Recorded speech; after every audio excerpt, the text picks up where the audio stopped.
জাতীয়তাবাদী বিদ্যুৎ শ্রমিক কর্মচারী ইউনিয়ন বি-37-এর সভাপতি, কেন্দ্রীয় কমিটির সভাপতি সোহরাব হোসেন লাইজু। সম্প্রতি জাতীয়তাবাদী শ্রমিক দল রাজশাহী জেলা মহানগরের পক্ষের থেকে নিষ্কাশ করা হয়েছে। সেখানে আমার নাম উল্লেখ করে বিতর্কিত শব্দ ব্যবহার করা হয়েছে, যা অত্যন্ত দুঃখজনক এবং অনভিপ্রায়। একজন দায়িত্বশীল শ্রমিক নেতা হিসেবে আমি বিষয়টি গঠনমূলক দৃষ্টিভঙ্গিতে তুলে ধরা প্রয়োজন অনুভব করছি। প্রথমে স্পষ্টভাবে জানতে চাই, নেসকো জাতীয় বিদ্যুৎ শ্রমিক কর্মচারী ইউনিয়ন বি-37-এর জাতীয়তাবাদী শ্রমিক ফেডারেশন ও জাতীয়তাবাদী শ্রমিক দলের অন্তর্ভুক্ত একটি পরীক্ষিত ফাঁসিবাদ বিরোধী ইউনিয়নের দীর্ঘ প্রায় 15 বছর স্বৈরাচার শাসনের বিরুদ্ধে রাজপথে আন্দোলন সংগ্রাম সক্রিয়ভাবে অংশগ্রহণ করেছি। নানা প্রলোভন, ভয়ভীতি ও নির্যাতনের শিকার হলেও শহীদ রাষ্ট্রপতি জিয়াউর রহমানের আদর্শ থেকে কখনো বিচ্যুত হয় নাই। যেহেতু বিবৃতিতে আমার নাম উল্লেখ করে যে ভাষা ব্যবহার করা হয়েছে তা কোনো তথ্য প্রমাণ ছাড়াই ব্যক্তিগত ও সাংগঠনিক ভাবমূর্তি ক্ষুণ্ণ করার সামিল বলে আমি মনে করি।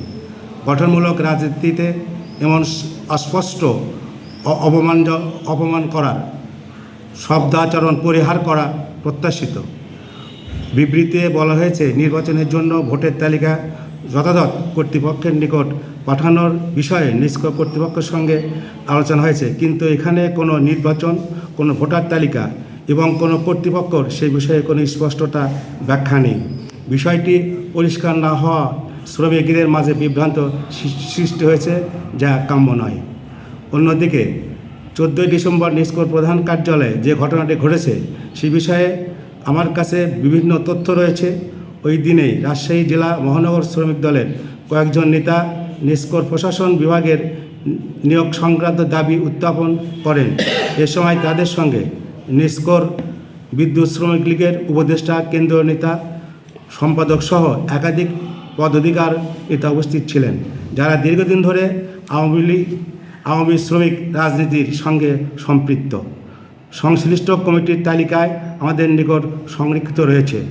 বিগত 15 বছর এসব নেতাকর্মীর দ্বারা আমাদের ইউনিয়নের নেতাকর্মীরা বারবার বদলি, নিবারণ, বঞ্চনার শিকার হয়েছে। এটিও একটি বাস্তবতা।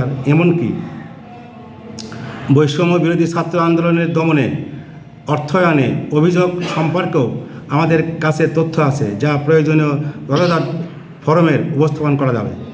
আমরা দৃঢ়ভাবে বিশ্বাস করি, জাতীয়তাবাদী শ্রমিক আন্দোলনের নামে সাবেক শ্রমিক লীগের সংশ্লিষ্ট কিছু ব্যক্তি পুনর্বাসনের প্রচেষ্টা চালালে তা দল ও আন্দোলনের জন্য ক্ষতিকর হবে। এই বিষয়ে সবাইকে সতর্ক ও সচেতন থাকার আহ্বান জানাই। শেষে বলতে চাই, আমি বিভাজন নয়, ঐক্য চাই। ব্যক্তিগত আক্রমণ নয়, স্বচ্ছতা, জবাবদিহিতা চাই। জাতীয়তাবাদী আদর্শের বিশ্বাসী সকল শ্রমিক সংগঠনের মধ্যে পারস্পরিক শ্রদ্ধা, তথ্যভিত্তিক আলোচনা ও গঠনমূলক সমালোচনার মাধ্যমে শ্রমিক আন্দোলনের শক্তিশালী হবে বলে আমি দৃঢ়ভাবে বিশ্বাস করি।